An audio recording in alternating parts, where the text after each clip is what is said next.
Hello everyone, today we're going to see why Amazon would cancel your order. Amazon does not always provide a detailed explanation when an order is cancelled. However, cancellations usually happen for specific reasons. Below are the most common causes. Firstly, payment verification issues. Amazon may automatically cancel an order if it has trouble verifying the payment method. For example, a declined debit or credit card, incorrect billing information, or expired card details. Also, orders can be cancelled if Amazon detects issues with your account or product listing. Your account may be flagged for potential policy violations. Also, Amazon closely monitors seller performance metrics, including the order defect rate, which is the ODR.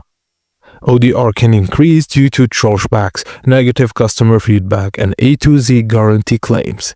If your ODR exceeds 1%, Amazon may place restrictions on your account, which can result in canceling orders. Maintaining a low ODR is essential for account health. And that's it, guys. As simple as that. Thank you for watching, and please don't forget to like and subscribe for more.